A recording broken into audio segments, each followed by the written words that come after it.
Supreme court में आज SC/ST आरक्षण के तहत क्रीमी लेयर को लागू करने की मांग पर सुनवाई हुई। सुप्रीम कोर्ट ने इस मामले में सभी पक्षों को जवाब देने के लिए 4 हफ्ते का समय दिया है। केंद्र और विभिन्न सामाजिक संगठन इस मामले में अपनी अपनी दलीलें प्रस्तुत करेंगे।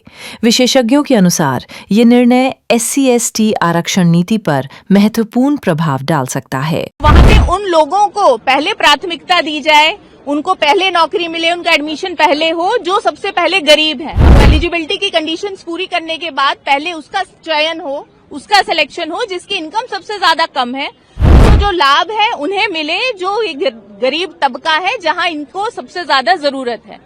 देखिए, आज कोर्ट में सरकार ने जवाब दाखिल करना था, जिसमें उन्होंने 4 वीक का और टाइम दिया है। इसमें हमारी डिमांड ये है कि जो ऑलरेडी SC/ST OBC का जो सेट क्राइटेरिया है रिजर्वेशन का, जातिगत आधार पे जो आरक्षण मिल रहा है, उसको हम चैलेंज नहीं कर रहे। हम जो एक प्रोपोर्शन है, रेशो है, उसको हम चैलेंज नहीं कर रहे। हमारी इसमें डिमांड ये है कि जो एलिजिबिलिटी होने के बाद, चाहे वो सरकारी नौकरी है, कॉलेजेस हैं या यूनिवर्सिटीज हैं जहां पे नौकरी का या एडमिशन का है, तो वहां पे उन लोगों को पहले प्राथमिकता दी जाए, उनको पहले नौकरी मिले, उनका एडमिशन पहले हो, जो सबसे पहले गरीब है। हमने एक इनकम का क्राइटेरिया एस्टेब्लिश किया है कि अगर कोई भी कैंडिडेट वहां पे एलिजिबिलिटी को फुलफिल कर रहा है, 1 लाख से लेकर के 7 लाख, 8 लाख, 12 लाख तक की इनकम है, तो एलिजिबिलिटी की कंडीशंस पूरी करने के बाद पहले उसका चयन हो, उसका सिलेक्शन हो जिसकी इनकम सबसे ज्यादा कम है।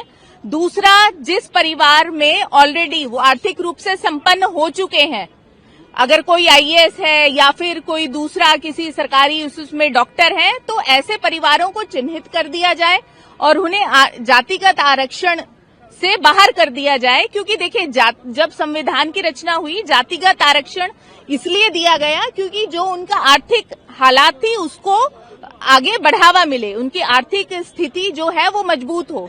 तो अभी 75 साल के बाद भी जहां पे जिन लोगों को मिलना चाहिए, वहां पे उसका जो फायदा है जातिगत आरक्षण का नहीं मिल पाया है।